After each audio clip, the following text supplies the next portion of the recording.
Hey everyone, what's going on? Thanks for tuning in to Relevant Jukebox, and today we're going to talk about the newest album from Bully, Sugaregg. So this is the third studio album for the singer-songwriter Alicia Bognanno, and it's her second release coming through Sub Pop Records. And honestly, I wasn't too familiar with Bully overall as an artist until I heard a couple of the teaser tracks from this release that I enjoyed quite a bit, and decided to check out the whole album. And as a whole, the album does revisit a lot of familiar sounds that you would catch in like the grungier alternative rock scenes from the 90s with this sort of like pop rock flair to it. It actually sounds like something that would fit very comfortably on record labels like Exploding in Sound, because instrumentally I feel like it shares some similarities with bands like Ovlov, with the distorted wall of sound guitars that have sort of a beefy edge to them. Also, a lot of those fiery guitar lines that pop out of these tracks at times, like on the song Prism. And the way that Alicia sings on this release comes from a place that feels a lot more impassioned and, empowering and sort of vulnerable as well.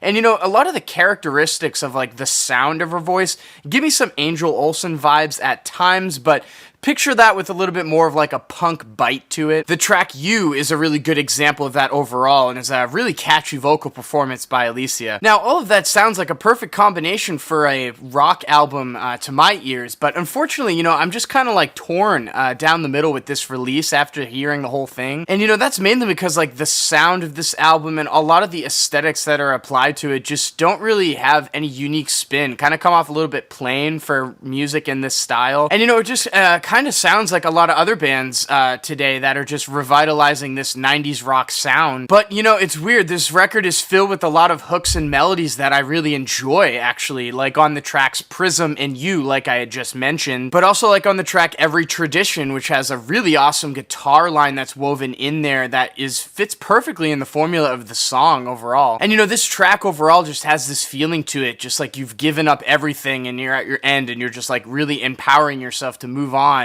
And, that's kind of like the vibe of this whole album overall. Unfortunately, not every track on this record is gold, in my opinion, and that vibe sort of gets worn out at times and recycled upon itself with tracks like Where to Start, Let You, Not Ashamed, or Stuck in My Head. They all just kind of sound like a bunch of recycled versions of one another to my ears and just come off as like a bunch of filler for this record. The first cool down moment of the record that we get is with the track Cool Down, which is also another standout for me. It's got this like really woozy sway to it and a pretty awesome guitar line in there that feels like it's picked off of like Weezer's Blue album or something. It's tracks like this where I think Alicia can really pull out a pretty compelling slow burn ballad, and I wish there were more of these cuts filling up this album. Also like the track Hours to Hours, which has a really awesome bass line woven in there too, and it's one of the more spacier moments on the record that has a little bit extra flavor added to it. Still, I did enjoy this album more than I disliked it, and, I think if you have a flair for, like, 90s pop rock with stuff like, Liz Phair or, like, Weezer,